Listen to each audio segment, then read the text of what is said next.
Perda auditiva induzida por ruído.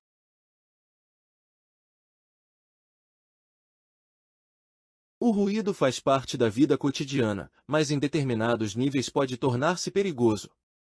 Exposições repetidas a sons superiores a 85 decibéis podem causar perda auditiva permanente e estão associadas a outros problemas, incluindo zumbido nos ouvidos, pressão alta, hipertensão, doença cardiovascular.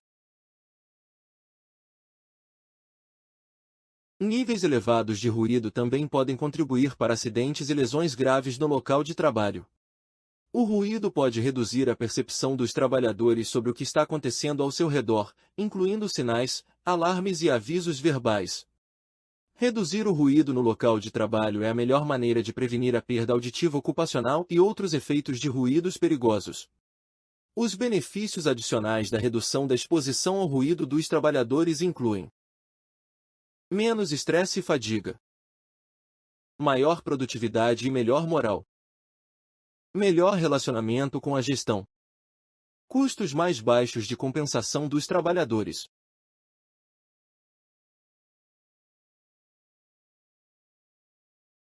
Como ouvimos?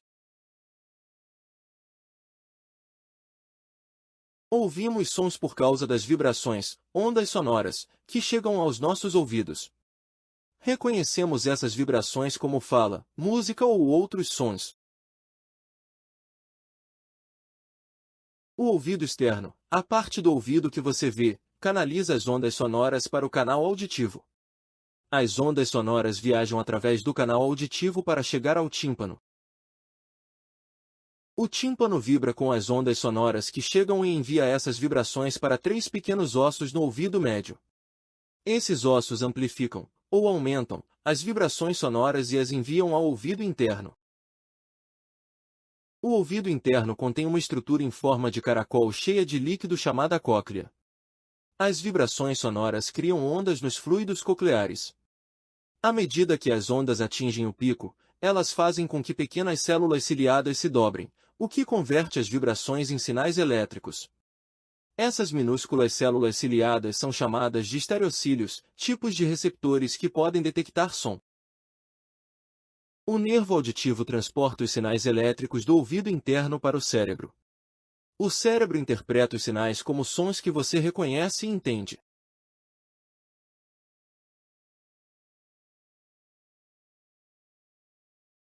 Entenda a exposição ao ruído.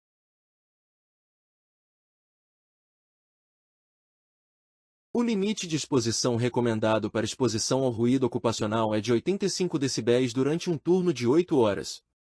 Se os trabalhadores forem repetidamente expostos a ruídos superiores ao limite de exposição, os empregadores devem fornecer um programa de conservação auditiva. Os níveis de ruído são provavelmente perigosos se uma pessoa precisar levantar a voz para falar com alguém a 1 metro de distância, cerca de um braço esticado. A perda auditiva causada pela exposição rotineira ao ruído é 100% evitável e é melhor tratada criando um local de trabalho mais silencioso.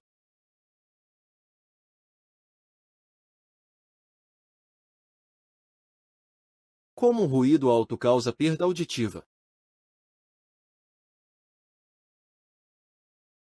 O ruído pode danificar células ciliadas, membranas, nervos ou outras partes do ouvido.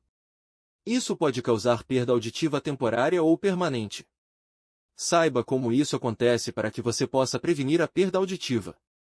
A perda auditiva pode ser temporária ou permanente. A perda auditiva é uma diminuição na sua capacidade de ouvir ou compreender a fala e os sons ao seu redor. A perda auditiva pode ocorrer quando qualquer parte do ouvido ou os nervos que transportam informações sobre os sons para o cérebro não funcionam da maneira habitual. Em alguns casos, a perda auditiva pode ser temporária. No entanto, pode tornar-se permanente quando partes vitais do ouvido foram danificadas sem possibilidade de reparo. Danos em qualquer parte do ouvido podem causar perda auditiva. O ruído alto é particularmente prejudicial ao ouvido interno, cóclea. Uma exposição única a sons extremamente altos ou ouvir sons altos por um longo período pode causar perda auditiva. O ruído alto pode danificar células e membranas da cóclea. Ouvir barulho alto por muito tempo pode sobrecarregar as células ciliadas do ouvido, O que pode causar a morte dessas células? A perda auditiva progride enquanto a exposição continuar. Os efeitos nocivos podem continuar mesmo após a interrupção da exposição ao ruído. Os danos ao ouvido interno ou ao sistema neural auditivo são geralmente permanentes. Células ciliadas danificadas nos ouvidos podem causar perda auditiva. A pessoa média nasce com cerca de 16.000 células ciliadas na cóclea. Essas células permitem que seu cérebro detecte sons. Até 30% a 50% das células ciliadas podem ser danificadas ou destruídas antes que as alterações na sua audição possam ser medidas por um teste auditivo. No momento em que você percebe a perda auditiva, muitas células ciliadas foram destruídas e não podem ser reparadas. Exposições repetidas a ruídos altos irão, com o tempo, destruir muitas células ciliadas. Isso pode reduzir gradualmente sua capacidade de compreender a fala em locais barulhentos. Eventualmente, se a perda auditiva persistir, pode tornar-se difícil compreender a fala, mesmo em locais mais silenciosos. O ruído também pode danificar os nervos dos ouvidos. Além de danificar as células ciliadas, o ruído também pode danificar o nervo auditivo que transporta informações sobre os sons para o cérebro. Danos precoces podem não aparecer no seu teste auditivo. Pode criar uma perda auditiva oculta que pode dificultar a compreensão da fala em locais barulhentos. O efeito do ruído alto ao longo do tempo afeta o quão bem você poderá ouvir mais tarde na vida. Também afeta a rapidez com que você pode desenvolver problemas auditivos, mesmo após a interrupção da exposição. Prevenção à exposição a ruídos perigosos. A hierarquia de controles agrupa as ações preventivas de acordo com o quão bem elas podem reduzir ou remover um perigo no local de trabalho. Eliminação. A ação mais eficaz é remover a fonte do ruído. Substituição. Outra ação eficaz é utilizar uma alternativa mais silenciosa, como comprar equipamentos ou ferramentas mais silenciosas. Para eliminação e substituição, considere usar estratégias de prevenção através do design para reduzir a exposição ao ruído. Prevenção através do design é uma abordagem para incluir proativamente a prevenção ao projetar equipamentos de trabalho, ferramentas, operações e espaços. Controles de engenharia. Os controles de engenharia protegem os trabalhadores removendo condições perigosas ou colocando uma barreira entre o trabalhador e o perigo. Os controles de ruído podem envolver alterações físicas no equipamento ou no local de trabalho. Alguns exemplos incluem: isolar a fonte de ruído em uma sala ou gabinete isolado, colocar uma barreira entre a fonte de ruído e o trabalhador, isolar o trabalhador da fonte de ruído em uma sala ou cabine, como uma parede acústica ou janelas. Controles administrativos. Os controles administrativos estabelecem práticas de trabalho que reduzem a duração, frequência ou nível de exposição aos perigos. Alguns exemplos incluem: agendar trabalhos barulhentos quando há menos trabalhadores por perto, dar aos trabalhadores turnos para tarefas mais silenciosas e pausas em trabalhos barulhentos, fornecendo áreas de descanso tranquilas e convenientes.